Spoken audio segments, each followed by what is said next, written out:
جی سلمان اکرم راجہ کے علاوہ شیخ وقاص اکرم کو اور اس کے علاوہ پاکستان سے باہر بیٹھے ہوئے میری طرح کے ٹی وی اینکرز اور ویلاگرز کو انہوں نے بڑی شدید تنقید کا نشانہ بنایا. فواد چودھری صاحب کا کہنا ہے کہ وہ تمام لوگ ہیں جو اپنے اپنے فائدوں کی وجہ سے عمران خان کی رہائی نہیں چاہتے. یہ سب مائنس.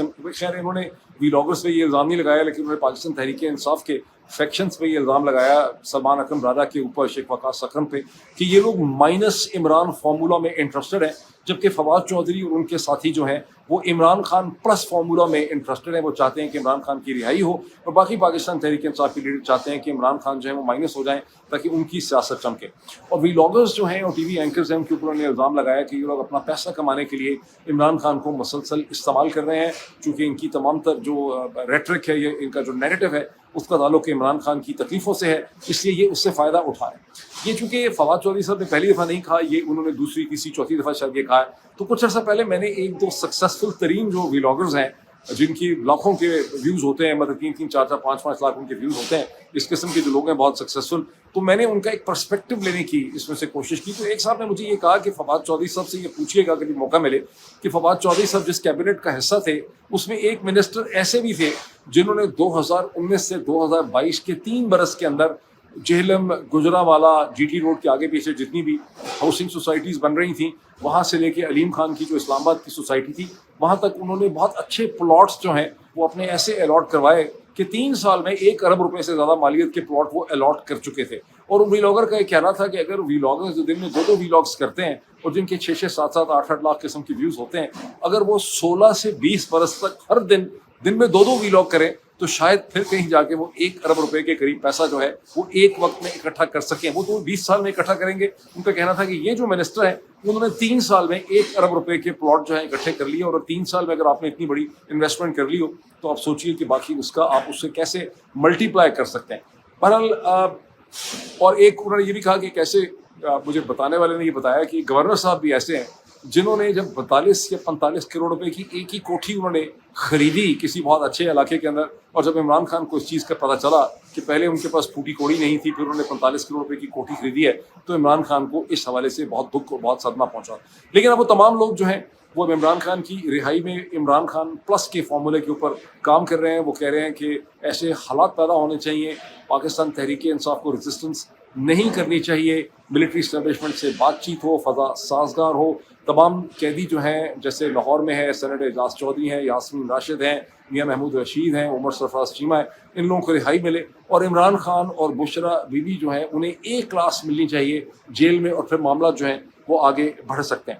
اب ریئلٹی اس کی کیا ہے, اگر اس کا ریئلٹی چیک کر لیں ساری بات کا جو فواد چودھری صاحب کہہ رہے ہیں, میرے ناقص انالیسس میں ریئلٹی یہ ہے کہ نومبر 2022 کے بعد سے جنرل عاصم منیر صاحب کی شکل میں جو ملٹری اسٹیبلشمنٹ آئی ہے, اس نے کسی بھی سٹیپ, کسی بھی سٹیج, کسی بھی دن اس نے پاکستان تحریک انصاف کے ساتھ اور عمران خان کے ساتھ کسی بھی قسم کا کنسٹرکٹیو میننگ فل ڈائلاگ کرنے کی کوشش کی ہی نہیں ہے, کوئی راہ نکالنے کی انہوں نے کوشش ہی نہیں کی.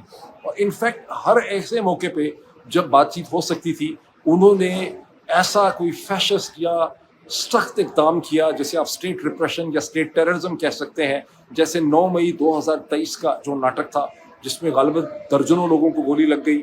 اس کے بعد 26 نومبر 2024 کا جو قتل عام ہے اسلام آباد کا, اسی طرح جیسے مریدکے کے اندر جو قتل عام کیا گیا, ہر سٹیپ اینڈ سٹیج پہ ایسی اسٹیٹ ٹیررزم انلیش کی گئی جس کے نتیجے میں پولیٹیکل ڈائلاگ کی فضا جو ہے وہ تباہ و برباد ہو گئی.